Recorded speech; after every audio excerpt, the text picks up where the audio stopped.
Okay, my phone died. I had a little mic that I was recording with, that died. My tea spilled. So that's probably the universe being like, shut the fuck up. Is it? I don't think so. I don't think the universe would ever tell me to shut up because it loves me.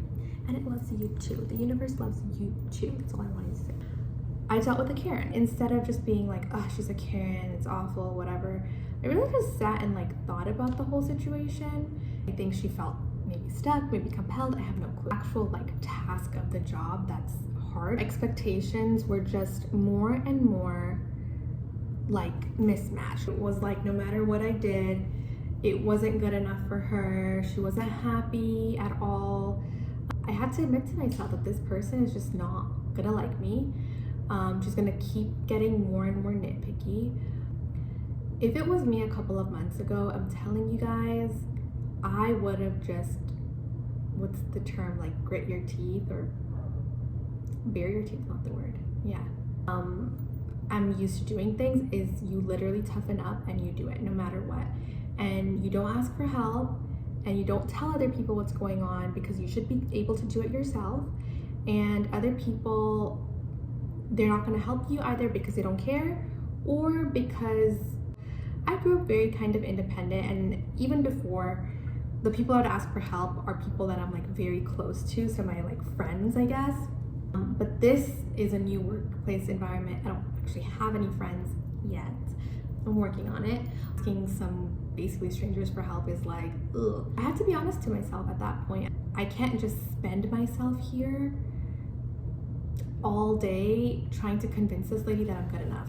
My entire life, I kind of feel like I spent so long trying to prove myself to my mom, and here it was kind of repeating itself, right? Like these patterns that you don't solve in your life, sometimes they show up in different ways. So I'm like, okay, do I try and prove myself to this woman that I'm good enough, that I'm worthy, that I deserve respect and love, or do I go there and do I put my foot down and I say, hey you, hey listen, that's not nice. That's not very nice. It's not kind.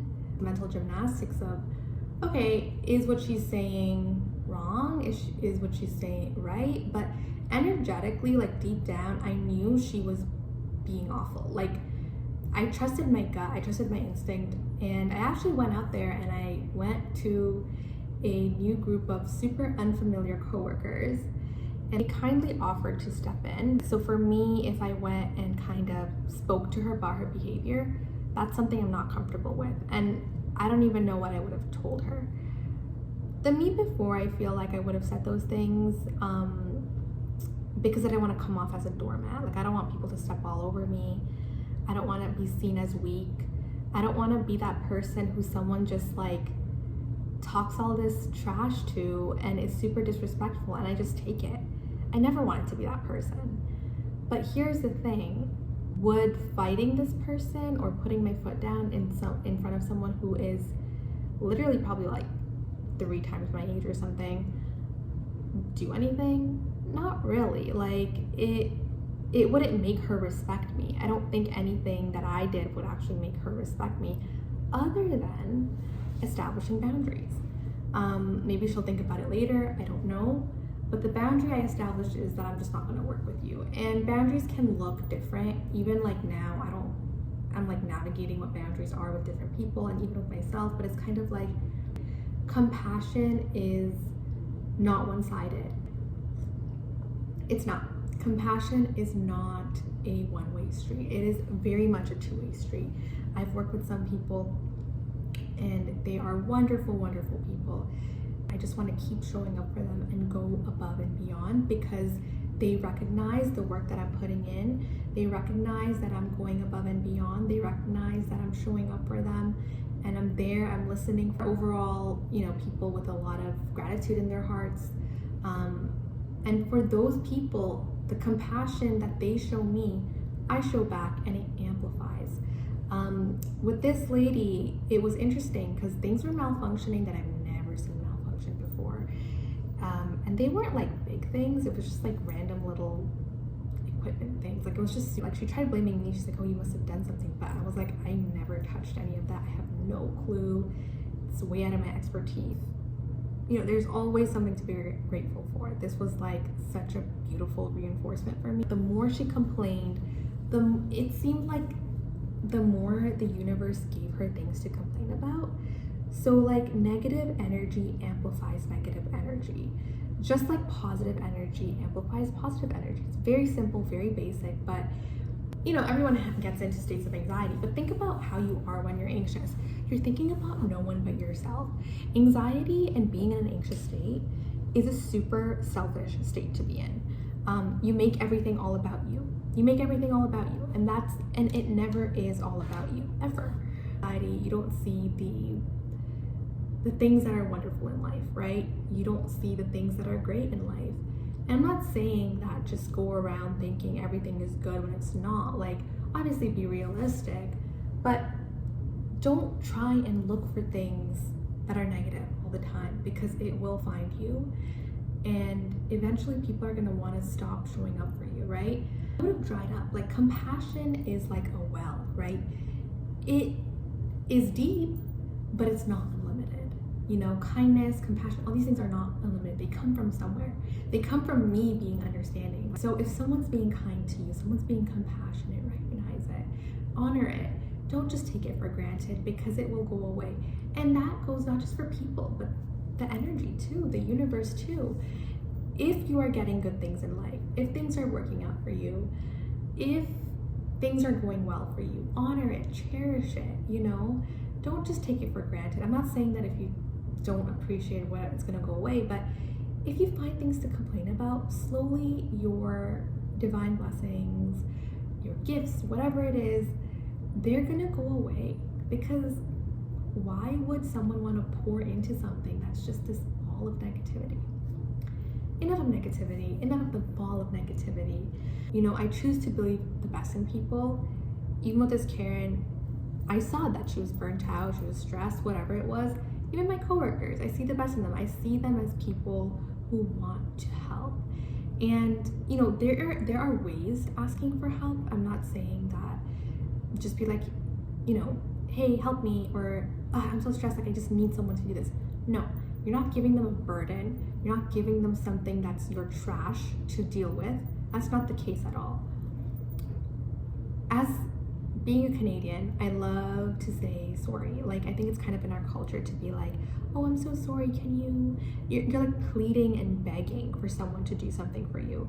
And why? For me, when I get to help someone, it's a privilege. It's an honor to help someone. It's a lovely, lovely thing to be able to be asked for help. Like, oh, you think I'm competent? You think I'm good enough to like be asked for help?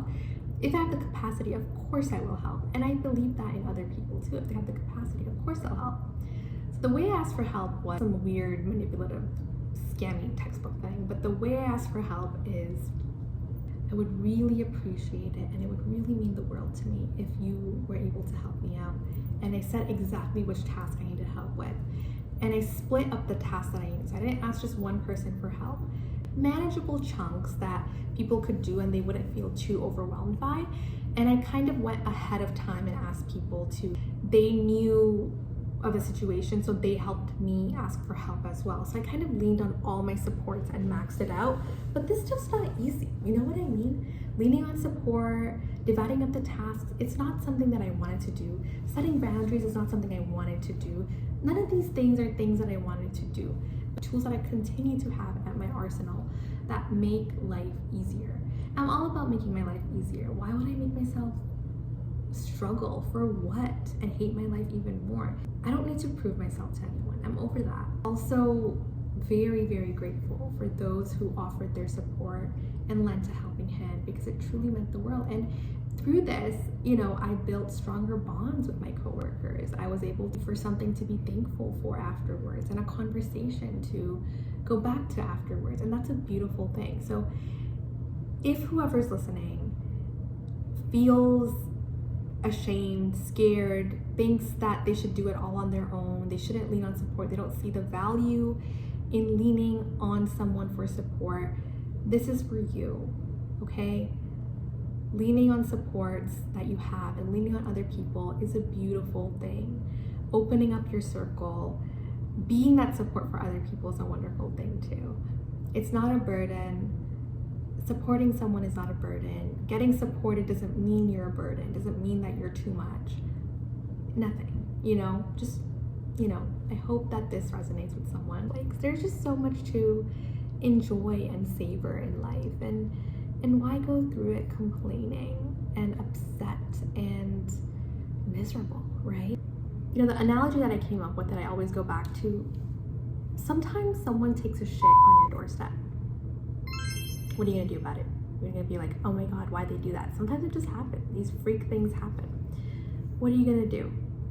You're gonna wallow in it. You're gonna be like, universe, take it away from me. You're gonna wait for the garbage man to come and pick it up in a week maybe.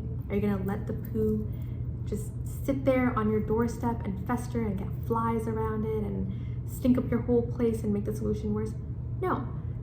You're gonna put your gloves on, you're gonna put your mask on, whatever it is that you have, you're gonna go outside, and you pack it up and throw it away and forget about it, right? And not feel sorry for yourself, and maybe you can ask someone else who's in the house to help you with it. Because why not? That's what we're here for. We're here to help one another. We're here to support one another. We're not here to do things in isolation. We're not here to live life as solitary creatures. You know what I mean? So vent to someone, share your sorrows. Let someone help you. Go help someone else. That's what, what makes life so beautiful, right? Anyways,